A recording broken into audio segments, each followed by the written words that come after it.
Brand imidž nekog proizvoda ili usluge je predstava koju mi imamo o tom proizvodu ili usluzi.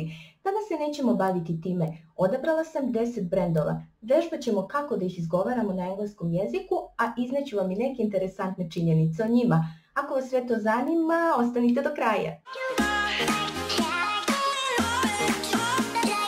Pozdrav! Na mom kanalu možete da nađete sadržaj koji će vam pomoći da budete što bolji i što uspešniji u učenju engleskog jezika i usavršavanju govora, čitanja i pisanja. Ako vas sve to zanima, click the subscribe button. Mi krećemo sa našom temom. Prvi brend na našoj listi. Nemački je brend, nastao je 1948. godine i osnovali su ga braća Adolf i Rudolf Dassler. Ono što je zanimljivo jeste da je nadimak Adolfa bio Adi.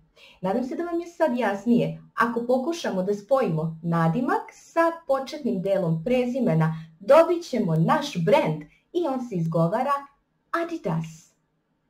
Adidas. Naš sljedeći brend je prepoznatljiv pod sloganom Just do it. Da li znate kako ime nastalo? Pa naravno, ime je dobio od grčke boginje pobede. A kako izgovaramo? Nike. Nike. Sljedeći brend je osnovao Marquis Mills Converse. To je američka kompanija koja proizvodi obuću. Ono što je bitno da zapamtite je da treba da akcentujete prvi slog, tako da neće biti konversice, converse, nego Converse. Converse. Sljedeći brend je popularan po odeći i to po farmericama. Sigurno ste čuli za Levi's jeans, Levi i tako dalje, međutim ne kažemo to tako na engleskom. Zapamtite da je 1853. godine ovaj brend osnovao Levi Strauss. I gdje su bile najpopularnije? Pa bile su popularne među rančarima i farmerima na zapadnom delu američkog kontinenta. 30. godina prošlog veka tokom Dude Ranch craze. Nemojte pogrešno protumačiti dude. Ne znači bro, like today, kao što danas znači, već su tada to bili građani koji su živjeli na istočnom delu kontinenta i koji su 30. godina prošlog veka dolazili na ranč kako bi proveli svoj odmor. I oni su bili oduševljeni tim farmericama. Kasnije, tokom Drugog svjetskog rata, ove farmerice su postale obavezan deo opreme, tako da su kasnije između 1950. i 1980. postale deo subkulture i nema čoveka koji nema bar jedan par farmerica, ali baš ovaj brend se izgovara na sljedeći način. Levi's. Levi's jeans. Pa ako budete kupovali u nekoj drugoj zemlji, tražite ih na ovakav način. Sljedeća na listi je britanska luksuzna modna kuća koja je prepoznatljiva po kaputima, po ekskluzivnim odevnim predmetima, tašnama, parfemima sa tako prepoznatljivim dizajnom. Pa ako vas put bude naveo na englesko govorno područje, tražite Burberry. Burberry. Burberry perfume. Burberry coat. Kada smo već kod Velike Britanije, na našoj listi se nalazi i multinacionalni operator mobilne telefonije sa sedištem u Berkshireu, Velika Britanija. Svi ga kod nas izgovaraju kao Vodafone. Ajmo prvo da vidimo odakle je naziv. Naziv je od sljedećeg. Voice data phone. Što bi bilo? Telefon glasovnih podataka. Primećujete da je phone spelovano drugačije i to je urađeno namjerno, jer se u slučajevima kada je reklamna kampanja u pitanju, kada se želi plasirati neki proizvod, ide ka tome da se privuče pažnja i da se uradi nešto što je neuobičajeno kao što je spelling ove reči. Tako da, početna slova ove dve reči plus phone i dobijamo Vodafone.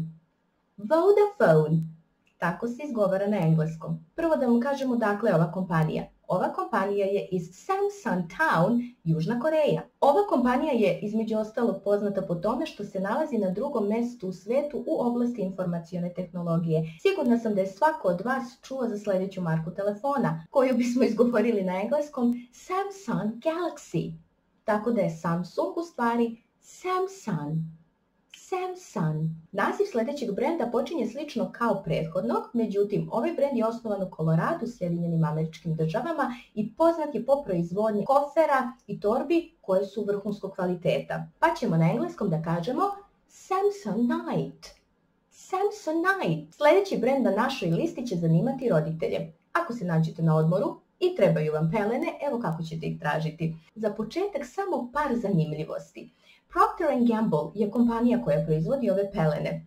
Alfred Mills je odgovoran za proizvodnju ovih pelena. On u to vreme nije voleo što se njegovom unuku menjaju obične pamučne pelene, pa je tražio od svojih kolega da osmisle jednu novu liniju pelena, što se i desilo. Prve pelene nisu bile kvaliteta kao ovog danas, ali su one dovele do toga da se krene sa njihovom proizvodnjom. Ime je skovao Alfred Goldman i reći ćemo Pampers.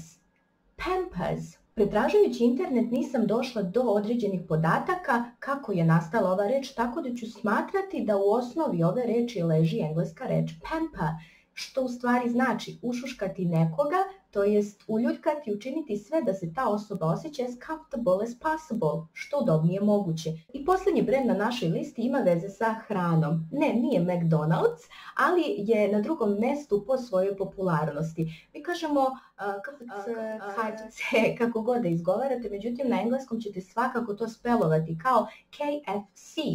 Ali da li znate odakle ova skraćenica? Kentucky Fried Chicken. To je zapravo američki lanac restorana koji je poznat po specijalitetu, a to je pržena piletina. Pa ako želite da posjetite ovaj restoran, obratite pažnju kako ćete spelovati i pozvati drugare sa vama. Ovim završavamo našu današnju temu. Pišite u komentarima da li ste izgovarali neki od ovih brendova pogrešno. Ako vam se ovaj video dopao, lajkujte, podelite, pretplatite se na moj kanal ako vas interesuje još sadržaja vezanih za interaktivno i zanimljivo učenje engleskog jezika. A mi se vidimo u sljedećem. Hvala vam na pažnji. Doviđenja.